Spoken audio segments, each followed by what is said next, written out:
Tite vira pauta no Corinthians, novo patrocínio master e treta com o caso do Hugo Souza. Se liga aí.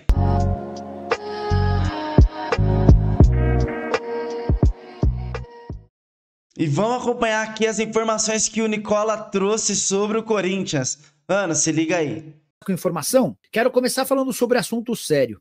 Venceu ontem, quinta-feira, o prazo para que o Corinthians pagasse aquela multa de R$500 mil pela utilização do Hugo Souza. Vocês vão lembrar que o Hugo segue vinculado ao Flamengo, o empréstimo termina em dezembro e a partir de 10 de outubro o Corinthians pode efetuar a compra. Compra avaliada em R$800 mil. Avaliada não, é fixada em R$800 mil, que dá quase R$5 milhões. Pois bem, como esse jogo entre Corinthians e Flamengo aconteceu antes do dia 10, o Corinthians tem a obrigação do pagamento de R$500 mil de multa. Segunda vez que isso ocorre, já tinha acontecido no Campeonato Brasileiro. O problema vem agora. O Corinthians não fez o pagamento ontem, não fará hoje e promete fazer a quitação apenas no dia 10. O Corinthians alega que não há multa prevista no contrato para o atraso no pagamento, até por conta da dificuldade com o fluxo de caixa. Esse pagamento vai ser feito apenas no dia em que o Corinthians vai depositar também os R$4.850 mil pela compra de 50% dos direitos econômicos. Então o Timão está programando para sexta-feira da semana que vem o repasse de R$500 mil da multa, mais R$4.850 mil. Alguns dos setoristas do Fla chegaram a informar que o negócio entre Corinthians e Flamengo pelo Hugo Souza poderia cair por conta desse atraso no pagamento. Isso não corresponde à verdade, pelo menos de acordo com o Corinthians, o Timão assegura que não há possibilidade de qualquer negócio cancelado por conta desse atraso no pagamento da multa, tá bom? Se o Ramon cair, o plano do Corinthians seria o Tite. Ô, Styles, essa informação foi divulgada, essa cogitação foi divulgada pelo Samir Carvalho. Deixa eu mandar uma pergunta para uma fonte minha. Confesso que eu ainda não fui atrás dessa história. Boa noite. Tudo em ordem por aí? Chegou a falar em Tite como sombra do Ramon. Vamos tentar apurar essa história ao vivo, tá? Mandei mensagem para uma fonte da minha confiança lá dentro do Corinthians. Boa noite, Nicola. E a Esportes da Sorte pode deixar o Corinthians? Pergunta super importante. A Esportes da Sorte ainda não conseguiu fazer parte da lista de empresas regularizadas pelo governo. Vocês sabem, né, que o governo decidiu regulamentar esse segmento de casas de apostas. E aí, só para completar, então, em relação à Esportes da Sorte, o governo já soltou 2 listas de casas de apostas que estão nesse processo de regulamentação. E em nenhuma das 2 listas a Esportes da Sorte aparece. Deixa eu até mandar mensagem para uma pessoa que trabalha na Esportes da Sorte. Então, a Esportes da Sorte não aparece em nenhuma lista do governo das empresas que estão tentando se regularizar. É estranho, né, isso?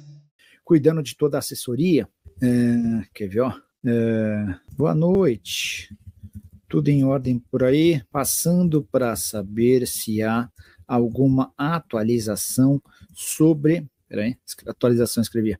Atualização sobre a regulamentação da Esportes da Sorte. Mandei aqui, tá? Ó, chegou um áudio de uma pessoa do Corinthians para quem eu tinha perguntado. Comecinho da live eu perguntei sobre a possibilidade de o Tite virar se o Tite é uma sombra para o Ramon Dias, se essa pessoa pode me contar algum bastidor. E ela me mandou um áudio. Ó, só para resgatar. A pergunta que foi feita é se o Tite é uma sombra para o Ramon, se o Ramon pode acabar caindo em caso de resultados ruins e tal. A pessoa mandou um áudio, ela costuma responder, mas ela mandou um áudio para dizer que a notícia pegou todos de surpresa, que isso não tem sido debatido, o trabalho do Ramon Dias é bem avaliado internamente e não há nenhum interesse na contratação do Tite. Óbvio que também não sei se a pessoa confirmaria, mas a forma como ela nega me faz imaginar que, de fato, nesse momento, o Tite no Corinthians não tenha nenhuma possibilidade, tá? Então, tô descartando para vocês aqui. Então, não há possibilidade do Tite ir para o Corinthians. Não faz sentido nenhum tirar o Ramon Dias agora. A não ser num caso assim que tá perigando muito cair, perdeu 3 seguidas em casa, né? Nessa situação, eu acredito que teria possibilidade. Mas enquanto isso não acontece, eu acho que não. Também já chegou a resposta, essa bem rápida, né? Mandei mensagem agora por uma pessoa da Esportes da Sorte sobre a possibilidade da regulamentação da casa de apostas em relação ao Corinthians. Nada ainda. Mas vocês seguem em negociação com o governo, esperança de até dia 11 isso estar resolvido? Mandei aqui só para a gente tentar entender em que pé tá essa história, tá? Douglas Araújo está contando aqui, ó. Douglas Araújo escreveu: o Vene disse que o Corinthians pagou hoje às 17 e pouco da tarde. Vamos confirmar com essa pessoa do próprio Corinthians, quer ver, ó? Boa. Outra coisa, o Corinthians pagou o Hugo Souza, pagou a multa do Hugo Souza. O Fagner só renovou por 2 anos porque foi exigência do empresário ao qual o Corinthians deve dinheiro, certo? Adalto, cara, eu nunca havia pensado nessa possibilidade, mas talvez seja a melhor explicação para essa renovação, que foi absurda. Fagner nem vinha jogando bem, nem tinha bons serviços prestados para a gente imaginar que merecesse uma renovação de contrato, ainda mais por 2 anos. Só que o Carlos Leite também não é um cara que tem boa relação com os dirigentes do Corinthians, né? Enfim. Saiu na 365 que o Corinthians pagou hoje o Flamengo. Estamos checando essa história, tá? Ó, sim, houve o pagamento. Boa. Então pagou. Corinthians pagou a multa do Hugo Souza por ter entrado contra o Flamengo, tá? E a compra ficará pro dia 10 mesmo? Então, é real, tá? Confere, o Corinthians efetuou hoje o pagamento de R$500 mil. Afonso, Nicola, boa noite. Explica melhor para mim a respeito da mudança de data na Copa do Brasil. Entendi um pouco, mas prejudicou o Timão no Brasileiro ou Copa do Brasil? Abraços, campeão. Vamos lá, Pedrão, esse assunto rendeu enorme polêmica nos últimos dias. A gente vai ter a partir do dia... os times jogam nesse sábado, domingo é eleição, né? E aí o Campeonato Brasileiro dá uma parada por causa da data FIFA. O Brasil joga no dia 10, próxima quinta-feira, contra o Chile, e no dia 15, próxima terça-feira, contra o Peru, tá? E aí a Copa do Brasil teria, na quarta, dia 16, e na quinta, dia 17, os jogos de volta da semifinal. Era natural que Vasco e Atlético jogassem no dia 16, dia seguinte à data FIFA, e que Corinthians e Flamengo se enfrentassem no dia 17, 2 dias depois da data FIFA. Só que o Flamengo, muito preocupado com os vários jogadores convocados para a seleção brasileira e de outros países, ele estava muito preocupado com a condição que esses atletas voltariam para a Copa do Brasil. E o Flamengo fez um pedido para a CBF de que o jogo, que provavelmente aconteceria no dia 17, passasse para o dia 20, que é um domingo.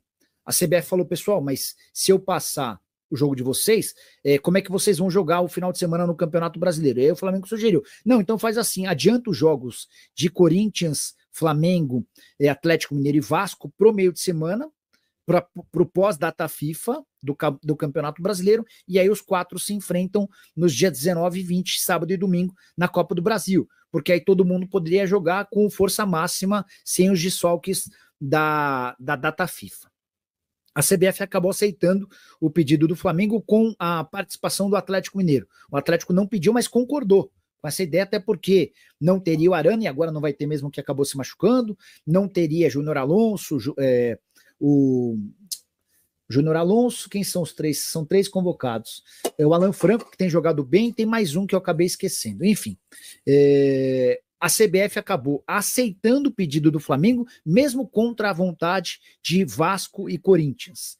A alegação do Corinthians é de que vai haver prejuízo no Campeonato Brasileiro, porque o Corinthians vai ter desfalques no jogo do meio de semana pós-data FIFA, no Campeonato Brasileiro, que é para ele a prioridade. Hoje ele está animado. Enfim, mas aí o que aconteceu foi que houve uma antecipação dos jogos.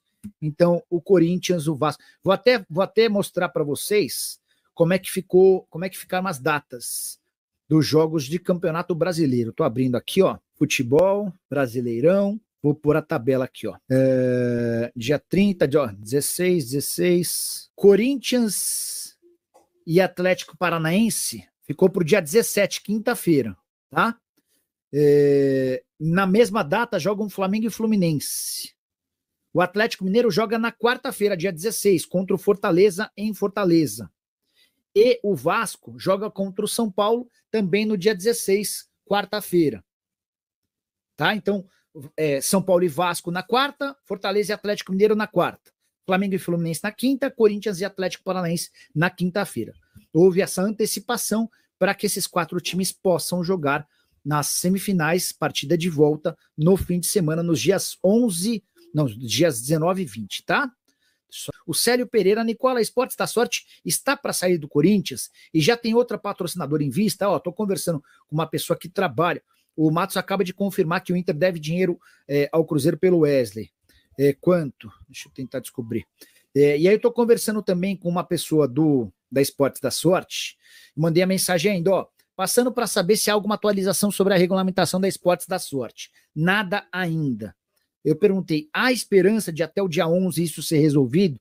Estamos tentando entender como resolver. Estamos tentando entender como resolver. Não é que os caras estão resolvendo. Não é que os caras estão próximos de um acordo com o governo. Estamos tentando entender como resolver. Diante dessa resposta que uma pessoa da Esportes da Sorte acaba de me passar, eu acho que a chance de dar problema, de dar M 3 pontinhos nesse contrato de patrocínio é grande, tá? Sendo bem sincero com vocês. Pessoal, não tá fácil não. Os caras estão tentando resolver, eles não têm a solução, não sabem ainda o que o governo precisa, né? Para regulamentar a atividade dessa casa de bet, né, Esportes da Sorte no Brasil. Então, os caras estão tentando, vamos ver o que vai rolar, né? E aí só para completar um outro debate que eu tô tendo aqui com uma pessoa do Corinthians sobre a compra do Hugo Souza. O Corinthians quitou hoje à tarde a multa do Hugo Souza, a multa de R$500 mil. E eu falei, e a compra vai ser mesmo no dia 10? A pessoa está respondendo que há uma janela para comprar o Hugo no valor de 800 mil euros do dia 10 de outubro a dia 30 de novembro. Por que o Corinthians vai... Talvez o Corinthians nem faça o pagamento no dia 10. Ele só precisa fazer antes do dia 20, que é quando o Corinthians enfrenta o Flamengo. Se ele fizer depois do dia 20, aí ele vai ter de pagar mais uma multa de R$500 mil, tá? Mas a janela para compra do Hugo é de 10 de outubro a 30 de novembro. Boa. Momento conturbado aí pro Corinthians mais uma vez. Corinthians tentando sair dessa zona de rebaixamento. Vários problemas extra-campo, né? E o Augusto Melo vai ter muito trabalho, muito trabalho. Eu acho que ele tem que priorizar o que é mais, urgente. No caso, renovar com o Hugo Souza, para mim, seria prioridade. Uma nova patrocinadora, uma nova bet, não sei, aí ficaria para segundo plano, né? Após a compra do Hugo Souza e tentar sair da zona de rebaixamento. Essas são as 3 coisas que o Corinthians tem que fazer nesse momento, né? Agora, trocar técnico, sabe, não é prioridade, né? Trazer jogador agora já não dá mais. Então, o Corinthians tem que focar no que vai ser melhor para ele nesse momento. Eu vou encerrando o vídeo por aqui, não vai embora ainda, vão aparecer outros vídeos para vocês ficarem mais um pouquinho comigo. Valeu? Então, fui!